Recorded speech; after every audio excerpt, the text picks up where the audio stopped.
तो कैसे हैं सब? बढ़िया एकदम। तो my name is T Praveen और स्वागत है आपके प्यारे चैनल पे फिजिक्स एक पर। तो आज हम इस वीडियो में graphical representation of motion and equation of motion and uniform circular motion पढ़ेंगे। ठीक है, ये तीन टॉपिक आज हम आज इस वीडियो में कवर करेंगे। ठीक है, और आपको पता ही है मैंने सीरीज शुरू किया है जिसमें मैं आपको पूरा गाइड करूंगा कि आप कैसे अपने 9th क्लास में 99% स्कोर कर सकते हैं। ठीक है, तो वीडियो को बिल्कुल मिस नहीं करना। ठीक है, तो ये वीडियो भी बहुत इंटरेस्टिंग होने वाला है। ओके, तो वीडियो को एंड तक देखना और आपने अभी तक चैनल सब्सक्राइब नहीं किया सब्सक्राइब कर लीजिए और बेल आइकन को भी प्रेस कर देना। ठीक है, तो चलिए शुरू करते हैं आज के मजेदार साहब वीडियो को। तो पहला topic graphical representation of motion. क्या है? ग्राफिकल मोशन को ग्राफ में दिखाना है। इसमें ग्राफ में मोशन हो रहा, हम क्या कर रहे थे?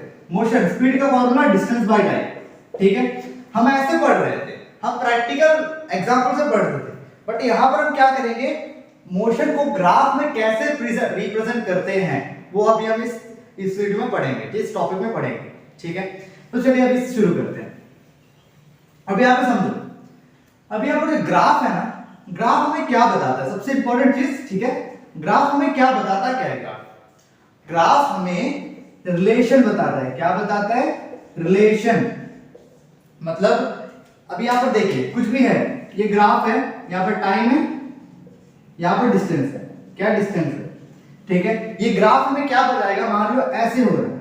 ठीक है, ये ग्राफ हमें क्या बताएगा? डिस्टेंस और टाइम के बीच में क्या रिलेशन है।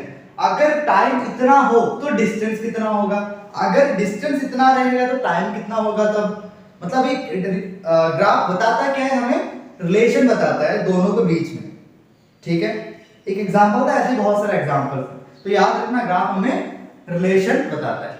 ठीक है, तो इस टॉपिक में हम दो टॉपिक पढ़ेंगे, दो ग्राफ पढ़ेंगे मेनली। ठीक है, एक है डिस्टेंस टाइम ग्राफ जो मैंने आपको बताया है, यहाँ पर डिस्टेंस टाइम ग्राफ, एंड दूसरा है वेलोसिटी टाइम ग्राफ। दूसरा क्या है? Velocity time graph. तो यहां पर डिस्टेंस टाइम ग्राफ और वेलोसिटी टाइम ग्राफ में भी और भी डिवाइडेड है। ठीक है, यहां पर है टाइप्स ऑफ ग्राफ्स, ये कौन सा टॉपिक है? Types of graphs. ठीक है, इसमें दो तरह का ग्राफ है, एक है डिस्टेंस टाइम ग्राफ, दूसरा है वेलोसिटी टाइम ग्राफ। ठीक है, और डिस्टेंस टाइम ग्राफ में भी दो ग्राफ है।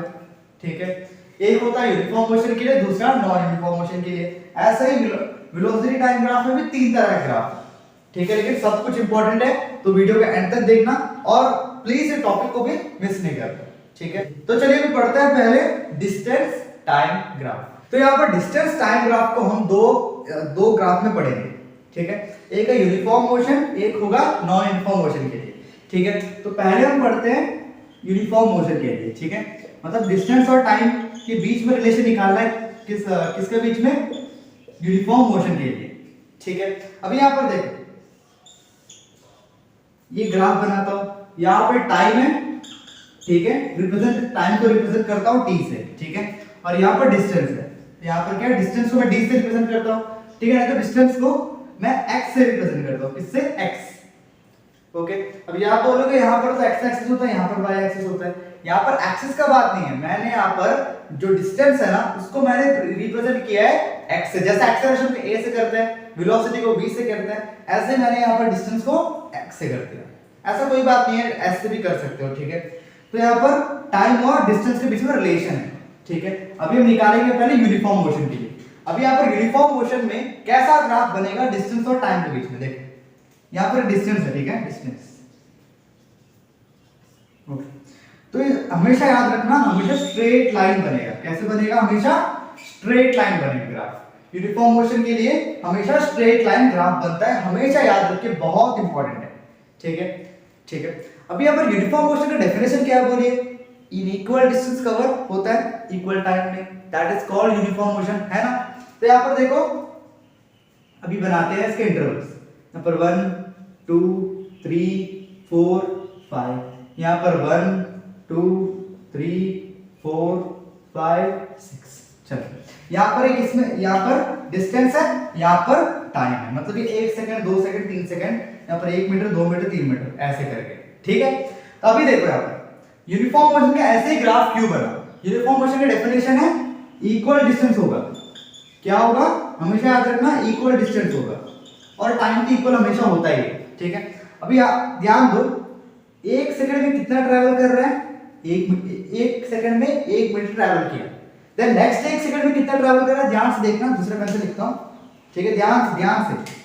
नेक्स्ट 1 सेकंड में भी 1 किलोमीटर कवर किया, देन नेक्स्ट 1 सेकंड में भी 1 मीटर ही कवर कर रहा है, देन नेक्स्ट 1 सेकंड में भी 1 मीटर कवर कर रहा है, देन नेक्स्ट 1 सेकंड में भी 1 मीटर कवर कर रहा है। आप देखो, हर 1 सेकंड में 1 मीटर कवर कर रहा है। इक्वल डिस्टेंस कवर हो रहा है कि नहीं, हो रहा है। तो इस तरह बनाया जाता है यूनिफॉर्म मोशन का ग्राफ। मैंने आपको प्रूफ भी कर दिया यूनिफॉर्म मोशन का ग्राफ कैसे सीधा लाइन बनाते हैं, है ना। तो ऐसे आप हमेशा बनाना, ठीक है। अब ये तो मैंने लाइन नीचे इसको नहीं बनाई है, सिर्फ एक स्ट्रेट लाइन। कैसे, इस तरह, ठीक है। ये होता है यूनिफॉर्म मोशन का ग्राफ।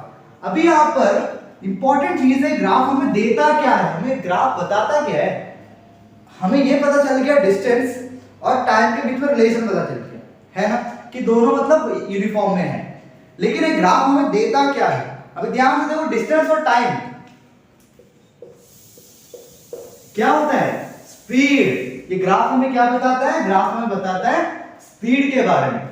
मतलब यहाँ पर गाड़ी का स्पीड कैसा है, देखो ना, 1 मीटर में और 1 सेकंड में 1 मीटर कवर हो रहा है। मतलब यहाँ पर डिस्टेंस ट्रैवल हो रहा है और इन इक्वल टाइम, और टाइम के हिसाब से, दैट इज कॉल्ड स्पीड। मतलब ये ग्राफ हमें क्या बताता है, स्पीड का वैल्यू बताता है। समझ में आ गया। मतलब हम क्या कर सकते हैं, ग्राफ के हेल्प से स्पीड का वैल्यू फाइंड कर सकते हैं। सोचो कितना बढ़िया चीज है ना। तो चलिए अभी सीखेंगे, इसका एक फॉर्मूला है, छोटा सा सिंपल है, वही फॉर्मूला है, लेकिन उसको थोड़ा मॉडिफाई करके कुछ नया चीज है, ध्यान से,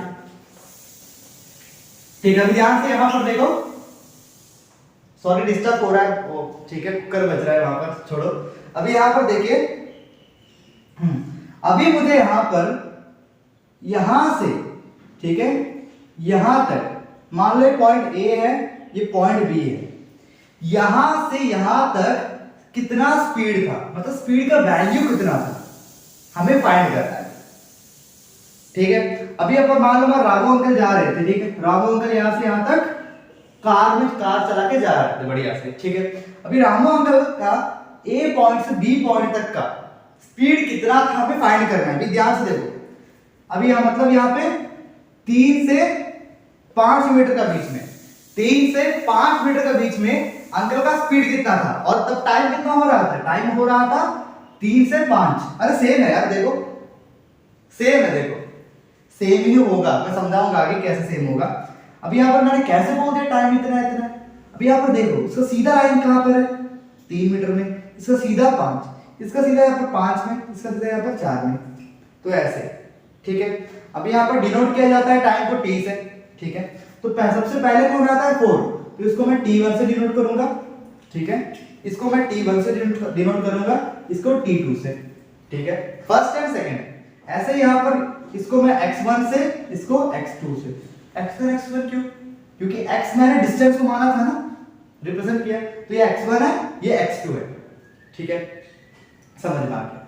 इतना क्लियर है, बोलिए इतना क्लियर है। अभी यहां पर देखना, अभी यहां पर देखिए, ठीक है, ये है टाइम t, यहां पर ये x, इस तरह ग्राफ है, ठीक है। अभी यहां पर देखो, ये पूरा x है ना, ये पूरा x डिस्टेंस है, पूरा मतलब पूरा x है, ये पूरा t है। अभी यहां पर देखिए, मैंने छोटा सा टुकड़ा लिया, अभी यहां छोड़ो, यहां पर एक नया चीज समझा दो, ध्यान से सुनना, ठीक है। अब ये पूरा टुकड़ा क्या है, x है, ये पूरा डिस्टेंस क्या है, x है। अगर वहां पे मैं छोटा सा टुकड़ा अगर लेता हूं, इतना छोटा टुकड़ा अगर मुझे चाहिए, अगर मुझे इतना छोटा टुकड़ा अगर देखना है, तो उसको हम लोग रिप्रेजेंट करेंगे डेल्टा x से। किससे, delta x। Delta x means बहुत छोटा पार्ट को, ठीक है, जो ट्रायंगल लिखा है ना, इसको बोलते हैं डेल्टा, ठीक है। और यहाँ पर x, अगर कोई भी बड़ा चीज से हम छोटा टुकड़ा अगर निकालते हैं, तो उसको हम लोग बोलेंगे डेल्टा x। समझ में आ गया। अभी मान लो ये पेन है, पेन से मैंने ऐसा एक ढक्कन निकाल दिया, तो पूरा पेन का जो लेंथ था वो था l, क्या था, l, मान लो l, ठीक है। अगर मैंने छोटा सा टुकड़ा निकाल दिया, ये टुकड़ा का लेंथ कितना होगा, डेल्टा l होगा, डेल्टा l होगा। समझ में आ गया। ऐसे ही यहाँ पर पूरा टुकड़ा था x, छोटा सा टुकड़ा डेल्टा x, ऐसे ही यहाँ पर पूरा टुकड़ा था t, छोटा सा टुकड़ा डेल्टा t। समझ में आ गया क्या होता है डेल्टा t। अब यहाँ पर देखिए ये छोटा सा टुकड़ा का वैल्यू भी हम लोग फाइंड कर सकते हैं। यही मैं समझाता हूँ ध्यान से देखिए। इसी अभी एक समझ आ गया, छोटा टुकड़ा बड़ा टुकड़ा समझ आ गया। अभी हम देखेंगे इसी को यहां समझाता हूं, ध्यान से देखना, ठीक है, एकदम क्लियर समझा दूंगा, ध्यान से देखना। अभी देखो इसी को समझा रहा हूं, ठीक है। यहां पर टाइम है, यहां पर डिस्टेंस है, ठीक है। यहां पर कितना पूछा है, यहां पर x1 यहां पर है, x2 यहां पर है, ऐसे ही x1 यहां पर है, x2 यहां पर है, सॉरी t1 यहां पर है, t2 यहां पर है। मैंने यहां पर इंटरवल नहीं लिखा है, यहां पर देख लीजिए, ठीक है। अभी यहां पे देखो ये क्या होगा डेल्टा, ये क्या होगा डेल्टा x, ये क्या होगा डेल्टा t, ये ठीक है, ये पार्ट ठीक है। अभी ध्यान से देखो डेल्टा x से मैं क्या वैल्यू निकाल सकता हूं, डेल्टा x से वैल्यू निकाल सकते हैं, कैसे निकालेंगे। अभी देखो मुझे क्या चाहिए, इस इधर पे इतना ये डिस्टेंस स्पीड कितना था, यही है ना, ये बीच में इसी को बोल रहा हूं, मतलब 3 और 5 को x1 x2 है ना, वही बोल रहा हूं। इन दोनों के बीच में मुझे स्पीड निकालना है ना। तो यहां पर भी इसका कितना मीटर है, ठीक है, 3 और 5 ना, 3 और 5 में कितना मीटर मैंने मतलब कितना मीटर में स्पीड निकालना है वो फाइंड करना है। तो कैसे करेंगे, x2 माइनस x1, समझ आया। अब यहां से 3 से 5 है ना, 3 से 5 है तो 3 और 5 तो नहीं होगा, है ना। अभी आप ऐसा नहीं बोलोगे बीच में 4 है तो 4 मीटर, 4 मीटर नहीं होगा, 3 से 5 मीटर के बीच में कितना मीटर होता है वो हमें फाइंड करना है। तो कैसे फॉर्मूला है वो, x2 माइनस x1। ऐसे यार टाइम का भी है, that is t2 minus t1, ये हमेशा याद रखना, ठीक है। इतना क्लियर हो गया। अभी यहां पर सिंपल सा निकाल देंगे, चलो इतना क्लियर हो गया। मीडियम देता हूं यहां पे,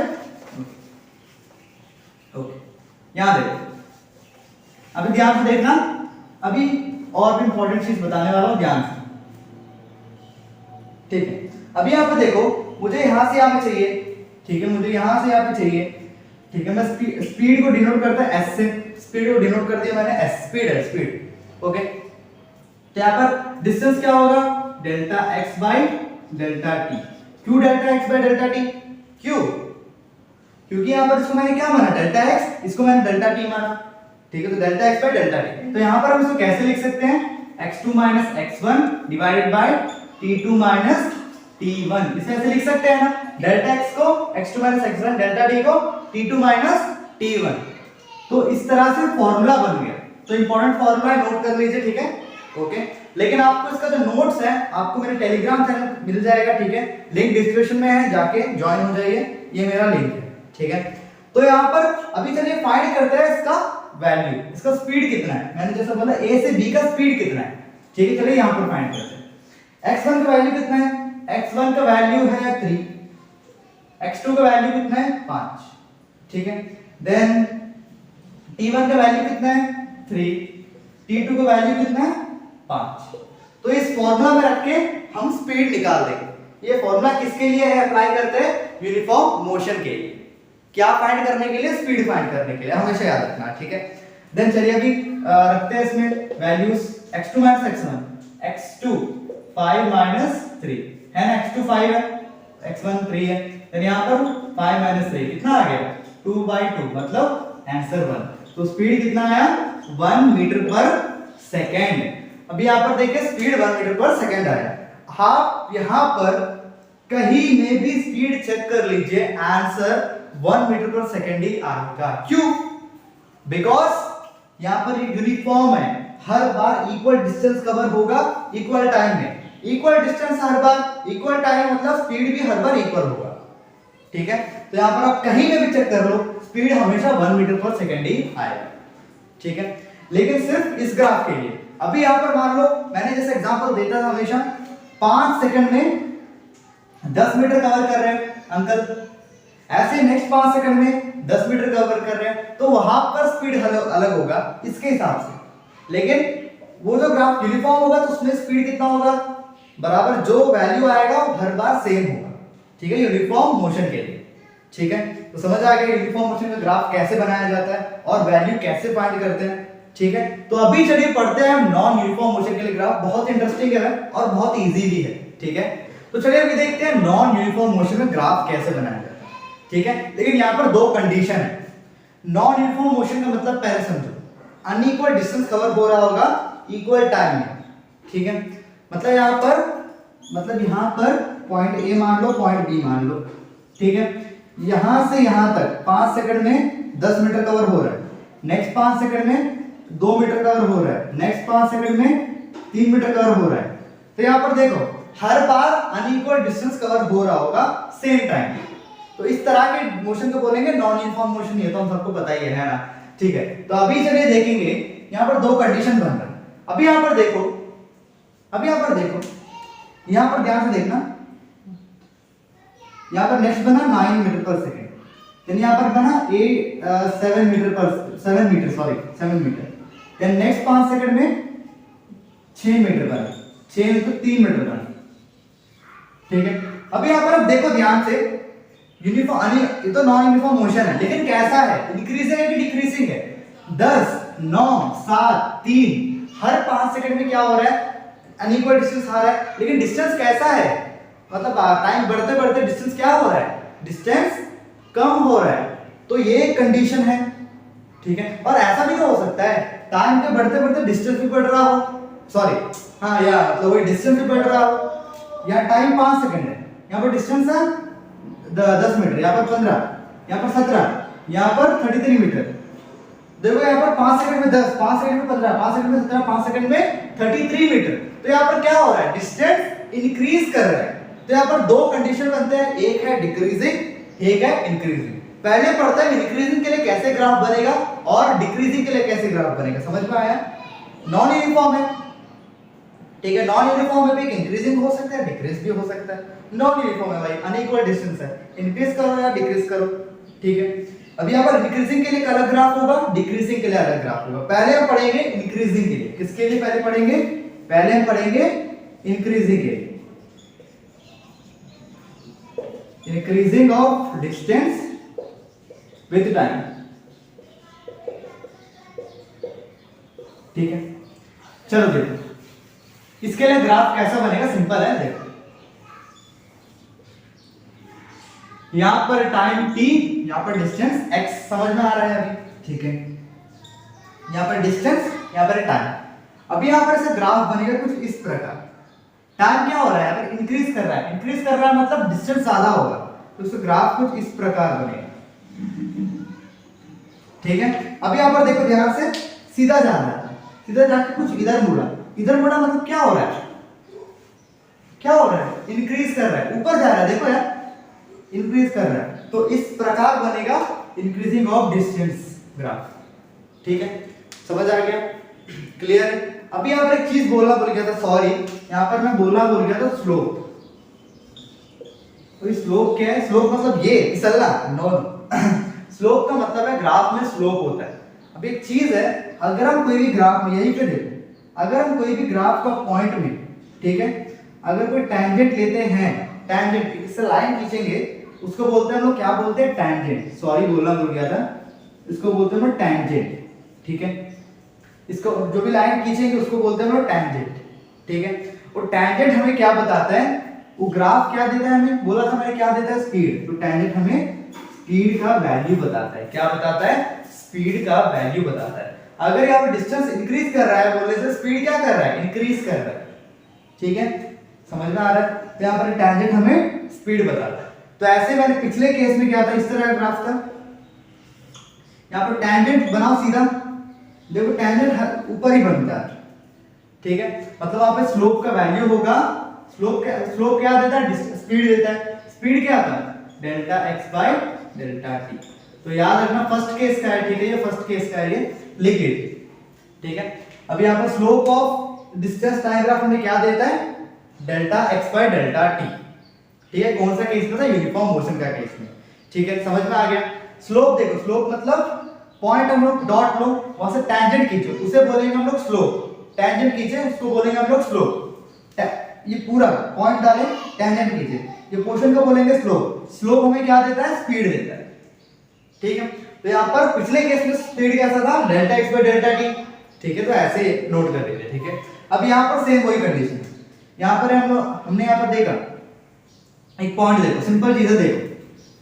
अब यहाँ पर थोड़ा हायर लेवल से समझाऊंगा, नहीं छोटे से लेवल छोटा से समझाऊंगा। देखो ये पॉइंट लेकर अगर उसको लाइन खींचते हैं उसको टैंजेंट बोलते हैं। वो हमें क्या देता है? स्लोप। स्लोप किसके इक्वल होता है? स्पीड के इक्वल होता है। अगर यहाँ पर देखो, यहाँ पर खींचते हैं, यहाँ पर देखो छोटा सा स्लोप बना, अगर हम यहाँ पर खींचते हैं देखो बड़ा स्लोप बन रहा है, अगर हम यहाँ पर खींचेंगे तो बड़ा स्लोप बन रहा है। ध्यान से देखो, तो यहाँ पर इसे हम देखकर बोलेंगे कि स्पीड क्या हो रहा है? इंक्रीज कर रहा है। तो इस तरह का ग्राफ बनेगा, हमेशा याद देना, हमेशा याद रखना, इस तरह का ग्राफ बनेगा। सिंपल हो गया। ठीक है, लेकिन यहाँ पर एक इंपॉर्टेंट चीज है, यहाँ पर स्लोप कैसा है? यहाँ पर स्लोप दो तरह के हो सकते हैं, पॉजिटिव हो सकता है, नेगेटिव हो सकता है। स्लोप कैसा है? पॉजिटिव तभी बोलेंगे जब वो इंक्रीज करेगा, मतलब यहाँ पर स्लोप कैसा है? इंक्रीजिंग है, सॉरी पॉजिटिव है।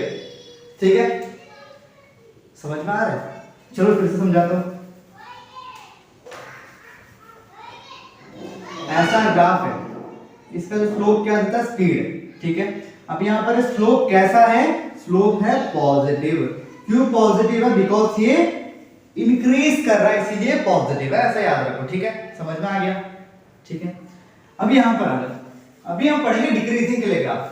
अभी हम पढ़ेंगे डिक्रीजिंग के लिए ग्राफ। ये इतनी इंपॉर्टेंट नहीं है, इसीलिए मैं इसको जल्दी पढ़ाते हैं। ठीक है, ये है डिक्रीजिंग, ये इंक्रीजिंग के लिए ग्राफ। वो डिक्रीजिंग के लिए कैसे ग्राफ बनेगा देखो।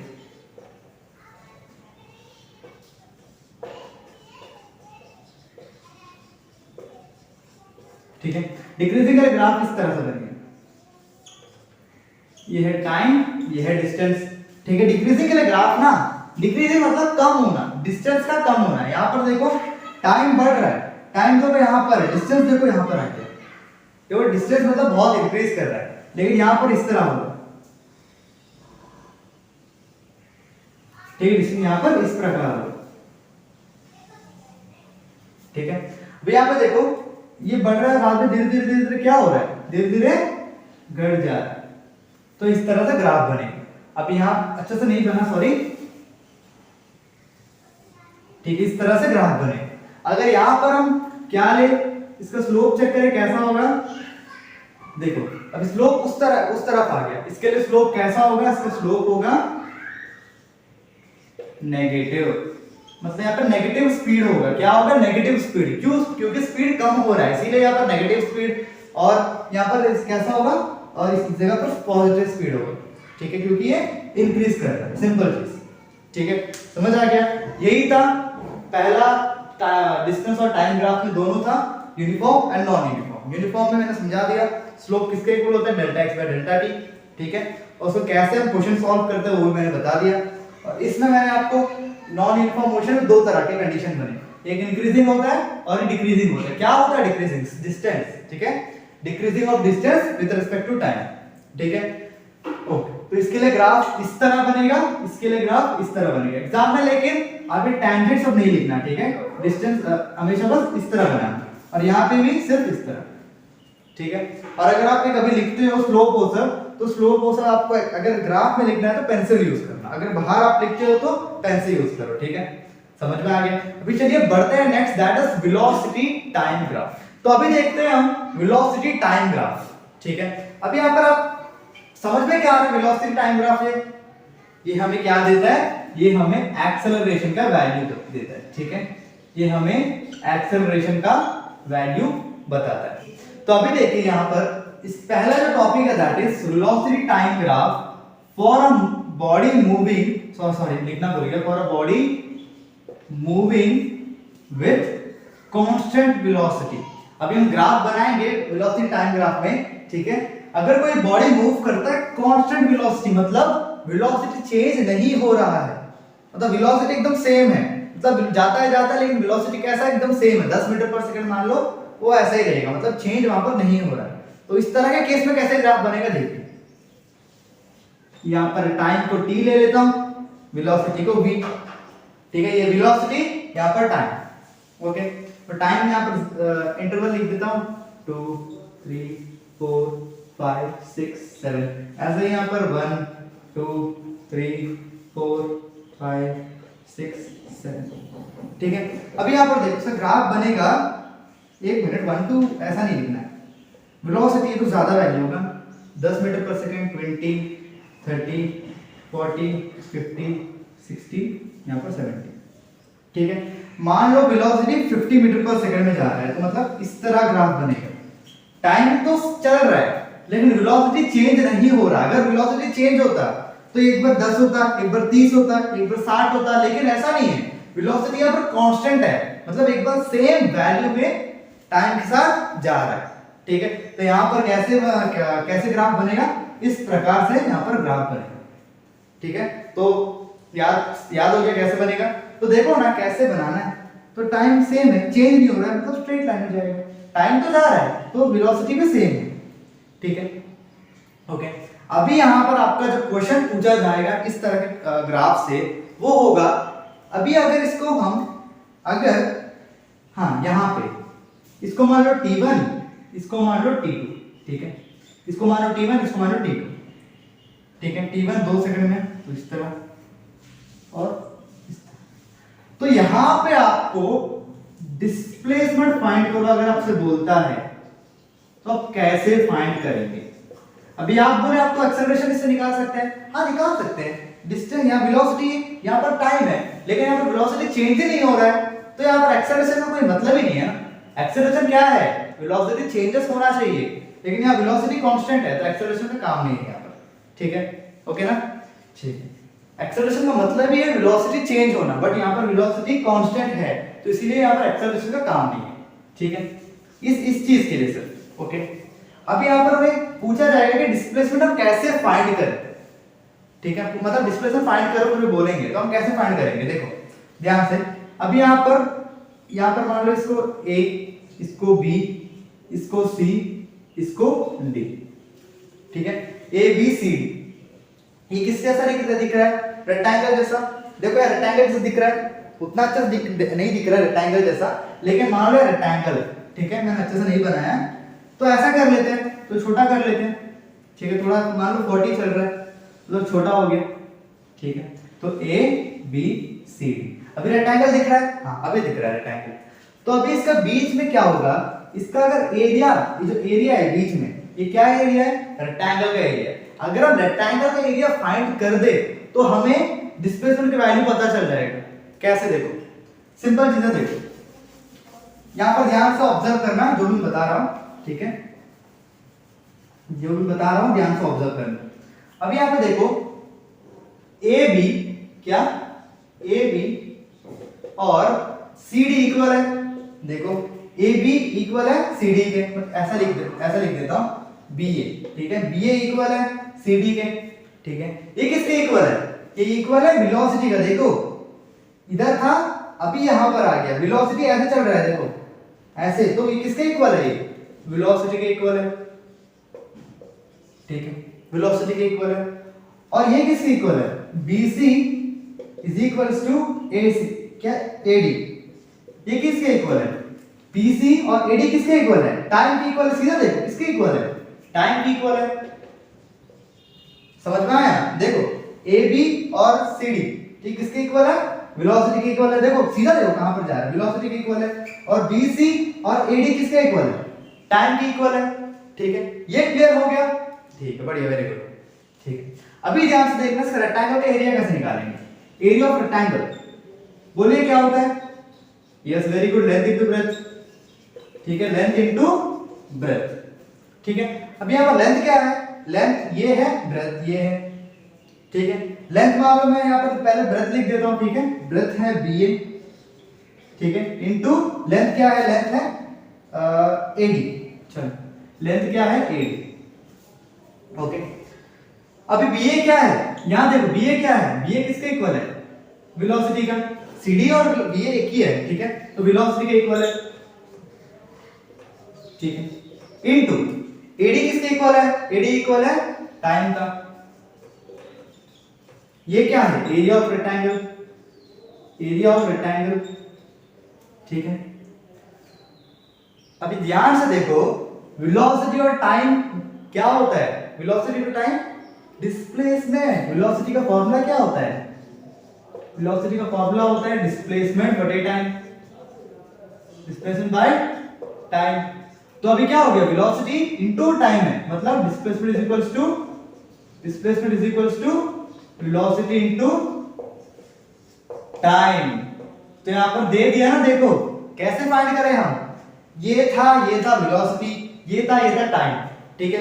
हम ये किस तरह से बनाएंगे, रेक्टेंगल है तो इसका एरिया निकाल दिए, इसका एरिया हमें क्या बताया, इसके एरिया हमें डिस्प्लेसमेंट का वैल्यू दिया, इसका एरिया में डिस्प्लेसमेंट का वैल्यू बताया, समझ में आया। अगर कांस्टेंट हो वेलोसिटी, उसने में रेक्टेंगल का एरिया में क्या देता है, द वैल्यू ऑफ डिस्प्लेसमेंट, ठीक है, समझ आ गया मैंने कैसे फाइंड किया, क्लियर है, ठीक है ना, ओके।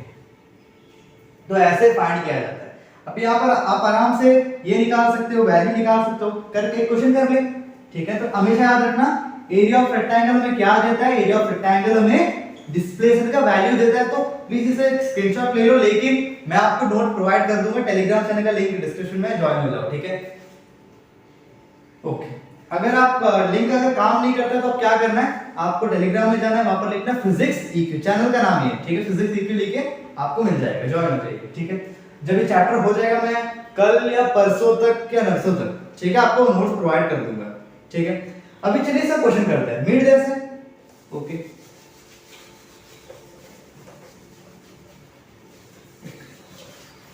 अभी ध्यान से देखो, अभी वेलोसिटी क्या है, 40 सेम है, वेलोसिटी 40 है, ठीक है। टाइम कैसे देखो, टाइम लेके ना लगे, इन दोनों के बीच में t1 t2 t1 सिंपल हो वैसे निकालेंगे, मतलब ये डेल्टा t के इक्वल, ठीक है। t2 t1, t2 क्या है, t2 है 6, t1 क्या है, t1 है 2, तो क्या आया 4, तो टाइम क्या आ गया 4, तो यहां पर डिस्प्लेसमेंट कैसा है, ये 4 4 जो 16, तो 160 मीटर है। ऐसे फाइंड करते हैं, सिंपल, ठीक है, समझ में आ गया कैसे फाइंड करना है। यहां पर हम कैसे फाइंड करें, एरिया ऑफ रेक्टेंगल के हेल्प से। एरिया ऑफ रेक्टेंगल क्या देता है हमें, डिस्प्लेसमेंट, किसके केस में, अगर वेलोसिटी कांस्टेंट है, ठीक है। यहां पर चीज बोलना चाहूंगा, वीडियो बहुत लंबा हो गया मुझे पता है, लेकिन देखो यार, अगर मैं देखूंगा वीडियो को शॉर्ट करना, मैंने कोशिश किया है कि वीडियो अगर शॉर्ट में कंप्लीट हो जाए, लेकिन नहीं होता, क्यों, अभी अगर मैं आपको शॉर्ट में हाँ ये बता के हाँ निकल गया, तो आप कहीं पे डाउट रह गया। अगर हमने क्वेश्चन यहाँ पर नहीं कराया, अगर ये क्वेश्चन अभी नहीं करते तो कैसे पता चलता कि वैल्यू क्या आता, ठीक है। लेकिन मुझे आराम से समझाना होता है, अभी मैं ऐसे ही वन शॉट निकालूंगा ना, मतलब आपको क्लियर नहीं होगा। मेरा ये मोटिव नहीं है कि खत्म कर सिलेबस, नहीं, मेरे को ये मोटिव है कि आपको कितना बढ़िया से कितना अच्छे से समझ आता है, ठीक है। मेरे को फर्क नहीं पड़ता मैं कितना भी वीडियो बना दूंगा, मुझे फर्क नहीं पड़ता, मैं ऐसे ही वीडियो बना दूंगा, ठीक है। लेकिन मेरा ये मोटिव है कि आपको समझ में आए, ठीक है। मैं चाहता हूं ना ये वीडियो को मैं 1 घंटे में खत्म कर सकता हूं, अभी मतलब ये पूरा चैप्टर को, लेकिन नहीं करूंगा क्योंकि इसमें समझ ही नहीं आएगा आपको, कि डीपली समझना है हमें, प्रैक्टिकल एग्जांपल समझना है, ठीक है, ओके। तो ठीक है, कोई बात नहीं, अभी चलिए बढ़ते हैं next, that is uniform acceleration के, ठीक है। तो चलो अभी देखते हैं velocity time graph for a uniform accelerated motion. मतलब यहां पर क्या हो रहा है, वेलोसिटी साथ साथ इंक्रीज भी करता है और डिक्रीज भी करता है। वेलोसिटी कैसा है, यहाँ पर इंक्रीज भी सेम बराबर और डिक्रीज भी सेम, समझ में आ गया। मान लो इंक्रीज किया 5 मीटर पर सेकंड, तो डिक्रीज भी 5 मीटर पर सेकंड ही करेगा। मतलब यहाँ पर इसका क्या मतलब है कि एक्सेलरेशन तो सेम ही है ना, कितना इंक्रीज हुआ उतना डिक्रीज कर दो तो सेम लेवल में आ गया, ठीक। मैंने कल ही समझाया है ना, फिर से समझा देता हूं। यूनिफॉर्म एक्सेलरेशन मोशन होता क्या है, ये होता है कि सेम इंटरवल ऑफ टाइम में जो वेलोसिटी है वो सेम में इंक्रीज भी करेगा और बराबर डिक्रीज भी करेगा, तो इसको हम लोग बोलेंगे यूनिफॉर्म एक्सेलरेटेड मोशन, ठीक है, क्लियर है, समझ में आ गया। तो इसके लिए ग्राफ कैसे बनेगा देखिए, यूनिफॉर्म है तो ग्राफ कैसे बनता है बोलिए, ये है टाइम, ये है वेलोसिटी, यूनिफॉर्म होगा तो टाइम जो ग्राफ है हमेशा स्ट्रेट लाइन में बनेगा, ये क्योंकि यूनिफॉर्म है, ओके।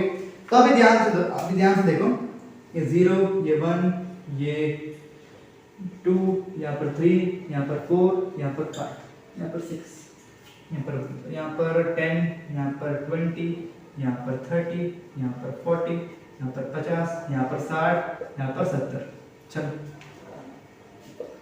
70 मीटर पर सेकंड, ठीक है। यहाँ पर मीटर पर सेकंड, यहाँ पर सेकंड, ओके। तो अभी देखो यहाँ पे ये ऐसे जा रहा है, ठीक है। तो और अच्छे से बना देता हूं। ठीक है, अभी मुझे यहां से यहां तक का, ठीक है, ये मान लो ए से बी पॉइंट है, ठीक है, मुझे यहां से यहां तक का मुझे क्या चाहिए, मुझे यहाँ पर डिस्टेंस चाहिए, सॉरी वेलोसिटी या डिस्प्लेसमेंट चाहिए। क्या चाहिए मुझे यहाँ पर, डिस्प्लेसमेंट का वैल्यू पता करो। अभी ये क्वेश्चन तो पक्का आएगा, एग्जाम में इंपॉर्टेंट है, तो कैसे तो आप फाइंड करेंगे, ठीक है, तो चलिए अभी देखते हैं। ठीक है, तो यहां पर देखो, इसका सीधा पर लाइन खींचो, ठीक है, 5 सेकंड यहां बना दिया मैंने। ओके, अभी यहां पे इसका एरिया अगर हम निकाले, आपको तो पता है, अगर एरिया, हाँ एक मिनट, इसको हम लोग बोलते हैं एरिया अंडर कर्व। क्या बोलते हैं, एरिया अंडर कर्व। हमेशा याद रखना, इसको बोलते हैं एरिया अंडर कर्व। यह हमेशा हमें क्या देता है, हमेशा कोई भी ग्राफ में, अभी हमने पिछले जो ग्राफ हमें देखा कांस्टेंट वेलोसिटी का, वहां पे एरिया ऑफ रेक्टेंगल था, इसीलिए हमें वो क्या दिया, हमें वो डिस्प्लेसमेंट दिया।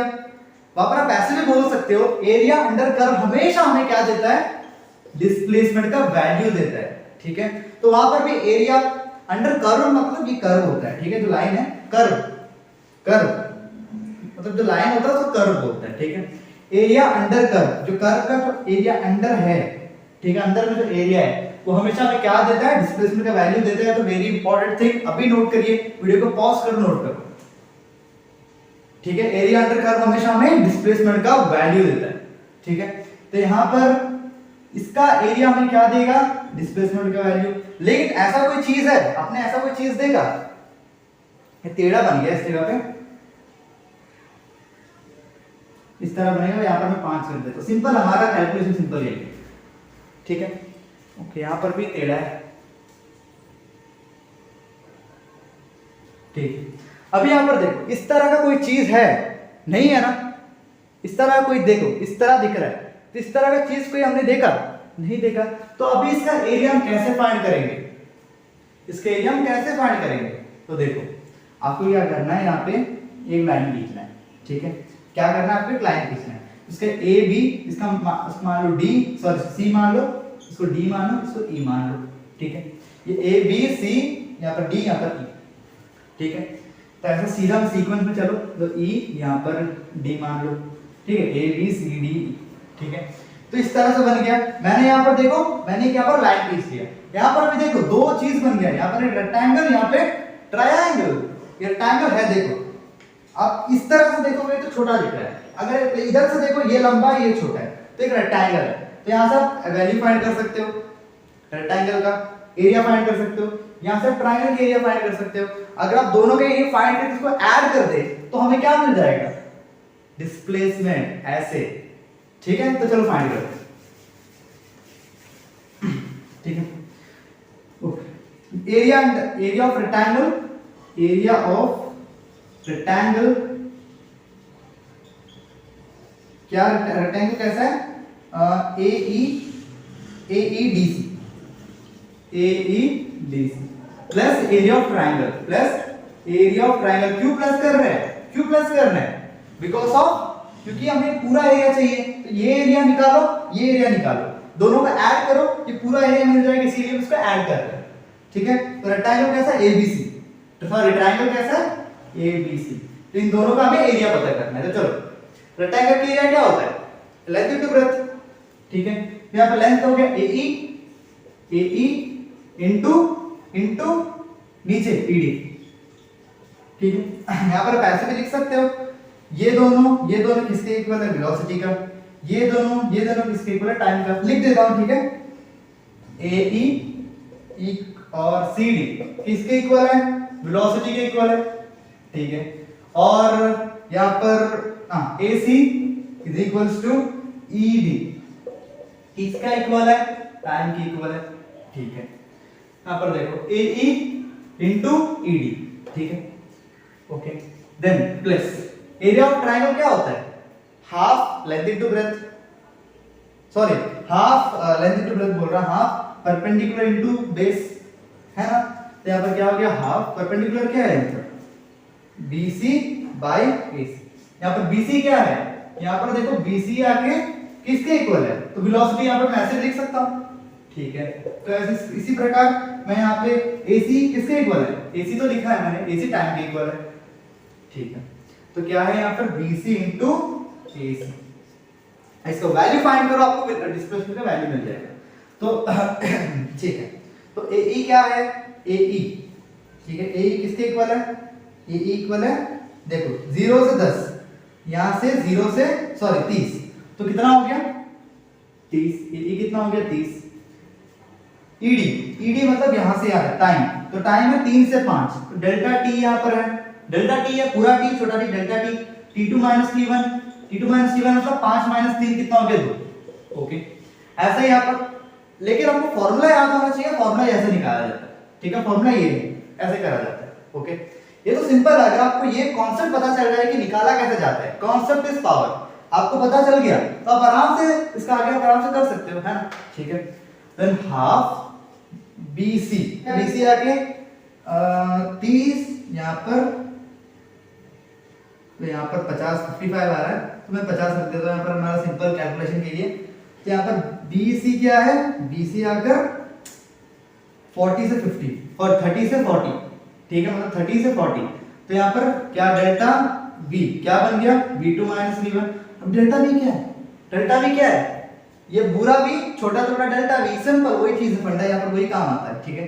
तो 50 - 30 तो कितना हो गया 20, तो 20 is what, BC is 20, okay okay 20 होगा, लेकिन देखो 20 BC नहीं होगा, क्योंकि यहाँ पर देखो AE 30 आया, तो BC कैसा 20 आ सकता है, तो मैंने मेरा कैलकुलेशन गलती है, देखो यहाँ पर सीधा आएगा 60 के इक्वल, ठीक है, तो 50 यहाँ तक, ओके। तो यहाँ पर क्या बन गया 60 - 30 कितना हो गया 30, तो वैल्यू कितना आ गया 30। तो AC भी सेम, AC फाइंड करने की जरूरत ही नहीं है, AC सेम है, तो AC कितना आया था यहाँ पर 2, ठीक है। तो यहाँ पर 60 प्लस हाफ, यहाँ पर 60, यहाँ पर वैल्यू आ गया 30, यहाँ पर 60, तो 90 मीटर, तो डिस्प्लेसमेंट कितना है 90 मीटर, सिंपल ऐसे निकाला जाता है, ठीक है। तो इस तरह से एरिया अंडर कर्व हमें क्या देता है, डिस्प्लेसमेंट का वैल्यू, तो हमें डिस्प्लेसमेंट का वैल्यू कितना मिला 90 मीटर पर सेकंड, ओके। अभी वैल्यू कैसा देंगे, इसके इक्वल देखो यहाँ पे, और इसके इक्वल यहाँ पे देखो, यहाँ पे इस तरह, ठीक है। ऐसे लाइन बनाओ, ऐसे हमेशा ऐसे लाइन बनाना, ठीक है, ऐसे लाइन बनाओ, बाद में वैल्यूज फाइंड करो, ठीक है। अब यहाँ पर मैंने V डेल्टा V लिख दिया, तो कंफ्यूज नहीं होना, delta V is equal to V2 - V1, ठीक है। क्लियर हो गया, समझ में आ गया, ठीक है। अभी लास्ट एक ग्राफ है, वो कुछ भी नहीं है, वो है नॉन यूनिफॉर्म मोशन की, ठीक है, यहीं पे समझा देता हूं, नॉन यूनिफॉर्म एक्सेलरेशन मोशन के लिए। नॉन यूनिफॉर्म मोशन मतलब कैसा हो रहा है वहां पर, मतलब पूरा क्या बोलेंगे, वेलोसिटी जो है वो बराबर डिक्रीज नहीं कर रहा है, मतलब इंक्रीज मान लो 10 मीटर पर सेकंड किया, ठीक है, डिक्रीज किया 5 मीटर पर सेकंड के इक्वल हुआ नहीं हुआ, तो इस तरह के हम लोग मोशन को बोलेंगे नॉन यूनिफॉर्म एक्सेलरेटेड मोशन, ठीक है। तो उसका ग्राफ बनेगा, देखिए यहीं पर बना देता हूं मैं, तो पहले इसको नोट कर लीजिए, ठीक है, नोट हो गया, स्क्रीनशॉट ले लीजिए, तो हो गया, ओके। तो देख कैसे बनेगा उसका ग्राफ, देख इसका ग्राफ बनेगा इस प्रकार, देख ये वेलोसिटी यहाँ पर टाइम, ठीक है, उसका ग्राफ कुछ इस प्रकार बनेगा, टेढ़ा बन गया, सॉरी, तो ग्राफ ऐसे जाएगा, ऐसे जाएगा, ऐसे जाएगा, ऐसे जाएगा, इस तरह से ग्राफ बनाया जाता है। इसका आपको कोई क्वेश्चन नहीं पूछा जाएगा, इसका टेंशन मत लो, ठीक है। तो ये टॉपिक यहीं पर रखता हूं क्योंकि उतना इंपॉर्टेंट नहीं है, ठीक है, लेकिन इसका जो क्वेश्चन है मैं आपको कराऊंगा, इसका जो इंपॉर्टेंट क्वेश्चन सीरीज एक वीडियो में लाऊंगा, उसमें मैं आपको पूरा कुछ बताने वाला हूं, तो वीडियो में आपको पहले ही इन्फॉर्म कर दूंगा, ठीक है, आपको टाइमिंग सब कुछ बता दूंगा कब अपलोड होगा, ओके। तो ठीक है, इसको यहीं पर रखते हैं, अभी चलिए बढ़ते हैं next, that is equation of motion, ठीक है। तो चलो अभी देखते हैं next topic, that is equation of motion, ठीक है। इसमें 3 इक्वेशन है, ये आपको पढ़ना है, याद करना है, ठीक है, क्योंकि इसमें से बहुत सारे क्वेश्चंस न्यूमेरिकल्स आपके एग्जाम में पूछे जाते हैं, ठीक है। जो न्यूमेरिकल्स मतलब जो होता है ना क्वेश्चन, फिजिक्स का, उसको न्यूमेरिकल कहते हैं, ठीक है। तो बहुत सारे न्यूमेरिकल्स इस 3 इक्वेशन में पूछे जाते हैं, ठीक है। आपको इसका डेरिवेशन आपको नहीं पढ़ना है, ठीक है, सिर्फ आपको ये फॉर्मूला याद करना है, ठीक है। तो पहला है that is v is equals to u plus at, then s is equals to ut plus half at का स्क्वायर, देन तीसरा है 2as is equals to v square minus u square। ये तीन इक्वेशन है किसका, इक्वेशन ऑफ मोशन का, ठीक है। तो यहाँ पर v किसको, v रिप्रेजेंट करता है फाइनल वेलोसिटी को, u रिप्रेजेंट करता है इनिशियल वेलोसिटी को, देन a रिप्रेजेंट करता है एक्सेलरेशन को, t रिप्रेजेंट करता है टाइम को, और s रिप्रेजेंट करता है डिस्टेंस, ठीक है। देन याद रखना u is initial velocity. Okay, clear, समझ आ गया। तो ये है इक्वेशन ऑफ मोशन, आप याद कर लीजिए, वेरी इंपॉर्टेंट, ठीक है, बहुत इंपॉर्टेंट, ठीक है। तो अभी चलिए बढ़ते हैं next, that is last topic, that is circular uniform motion की यूनिफॉर्म सर्कुलर मोशन। ओके, तो चलो अभी देखते हैं यूनिफॉर्म सर्कुलर मोशन, ठीक है। यूनिफॉर्म सर्कुलर मोशन मतलब क्या है? यूनिफॉर्म मतलब इक्वल डिस्टेंस कवर करना इक्वल इंटरवल ऑफ टाइम में, ठीक है। सर्कुलर मोशन मतलब सर्कल का थ्रू मोशन, इस तरह का मोशन, ठीक है, इसको बोलेंगे हम सर्कुलर मोशन। एग्जांपल समझाता हूं, देखिए मैंने अपना यहां पर ईयरफोन ले लिया, ठीक है, ईयरफोन, ओके ओके। तो मैं क्या करता हूं, इसको अब यहां से, ठीक है, इस बेचारे के साथ मैं ऐसे घुमाता हूं। तो देखो अभी देखो यहां पर क्या हो रहा है, एक सर्कल में घूम रहा है ना, तो इसको बोलेंगे सर्कुलर मोशन। देखो इसको बोलेंगे सर्कुलर मोशन, ठीक है, समझ आ गया? ओके, तो इस तरह के मोशन को हम लोग बोलेंगे सर्कुलर मोशन। ओके, अभी यहां पर ध्यान देना, इसका जो डायरेक्शन है, direction is continuously changing, direction is continuously changing हो रहा है, ठीक है, डायरेक्शन है कंटिन्यूअसली चेंज कर रहा है। क्या डायरेक्शन कैसा हो रहा है, कंटिन्यूअसली चेंज करेगा। क्यों, देखो अभी यहाँ पे सर्कुलर घूमना है, तो अभी गाड़ी इस तरह जाना है, तो अगर डायरेक्शन चेंज नहीं करेगा तो इधर चल जाएगा, है ना। तो यहाँ पर डायरेक्शन यहाँ पर चेंज किया इस तरह, फिर अगर यहाँ से डायरेक्शन चेंज नहीं करेगा तो इस तरह चला जाएगा। तो बार बार डायरेक्शन क्या कर रहा है, चेंज कर रहा है, बार बार क्या कर रहा है, डायरेक्शन चेंज कर रहा है। समझ आया? देखो अभी ये इस तरह से जाएगा, अगर डायरेक्शन चेंज नहीं किया तो इस तरह निकल जाएगा, अगर इस तरह जा रहा है, अगर डायरेक्शन चेंज नहीं किया तो इस तरह निकल जाएगा, है ना। तो इसीलिए इसमें क्या होता है, डायरेक्शन कंटिन्यूअसली चेंज होता है, ठीक है। और इसमें जो स्पीड होता है ना, स्पीड, इसका स्पीड का वैल्यू कैसे निकालेंगे? स्पीड होता है डिस्टेंस बाय टाइम, स्पीड होता है डिस्टेंस बाय टाइम, स्पीड होता है डिस्टेंस बाय टाइम। अब यहाँ पर डिस्टेंस कैसा है, देखो इस तरह के मोशन, इसमें मोशन करता है सर्कल में, अच्छे से नहीं बना, दैट इज सर्कल। सर्कल का सर्कमफेरेंस कितना होता है, 2 पाई r, r is radius and pi is constant, ठीक है, समझ में आ गया? ओके, तो ये होता है सर्कमफेरेंस। अब यहाँ पर सर्कुलर मोशन में क्या होता है, ऑब्जेक्ट सर्कल में तो घूमता है ना, तो सर्कल में घूमता है तो कितना डिस्टेंस ट्रैवल करता है वो, 2 पाई r, समझो। इसका पूरा सर्कमफेरेंस है, मतलब ये पूरा जो कोना है, ये कोना कितना, इसका वैल्यू इतना, ठीक है। अब यहाँ पे इसका अराउंड में घूम रहा है, तो डिस्टेंस भी तो सेम इसके इक्वल होगा ना, तो डिस्टेंस किसके इक्वल हो गया, 2 पाई r का, तो नीचे आ गया t, तो दिस इज स्पीड, ठीक है। स्पीड का क्या वैल्यू निकला, 2 पाई r बाय t। तो अभी आपसे कोई सर्कुलर मोशन का अगर स्पीड निकालो बोलता है, तो आप क्या फार्मूला यूज करोगे, ये फार्मूला यूज करोगे, ठीक है। सर्कुलर मोशन मतलब क्या, कोई ऑब्जेक्ट सर्कुलर पाथ में ट्रैवल कर रहा है, सामने डेफिनेशन आ गया है, पढ़ ले। ओके, समझ आ गया कैसे इसको आप फाइंड करेंगे क्वेश्चन सब, और सर्कुलर मोशन होता क्या है, ठीक है।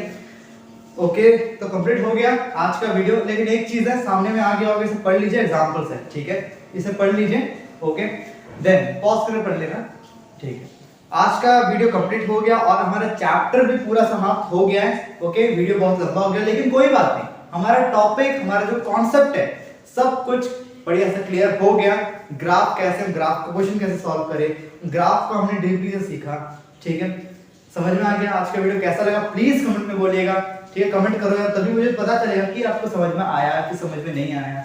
ओके, और ये भी बताना कि मुझे क्या इंप्रूवमेंट करने की जरूरत है, ठीक है। तो फिर मिलते हैं नेक्स्ट वीडियो में, till the time keep smiling and keep growing.